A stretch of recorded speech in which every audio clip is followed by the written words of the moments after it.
Hello guys, এটা হলো Honda Shine 100 dx আর এটা হলো হন্ডা সাইন 100।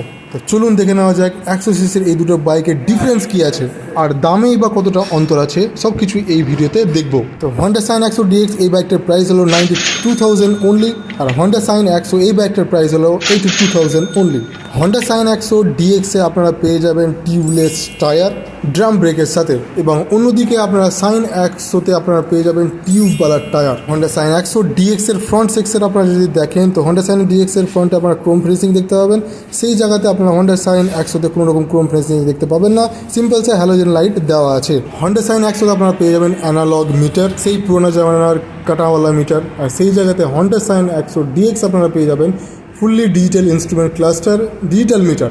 ডিএক্সের পেট্রোল ট্যাঙ্কটা একটু ওয়াইড পাবেন, সেই জায়গাতে হন্ডা সাইন 100 পেট্রোল ট্যাঙ্ক কিছুটা পাতলা। কম্প্যারিজন দেখে আপনারা হয়তো বুঝেই গেছেন যে Honda Shine 100 DX Honda Shine 100 থেকে অনেকটাই বেটার। 10,000 টাকা বেশি লাগলেও হন্ডা সাইনের ডিএক্স অনেক ভালো হন্ডা সাইন 100 থেকে, কারণ টিউবলেস টায়ার এবং ডিজিটাল মিটার অনেক জরুরি বর্তমান অবস্থাতে। কমেন্ট করে নিশ্চয়ই বলবেন যে আপনাদের কোন বাইকটা সবথেকে বেশি ভালো লেগেছে।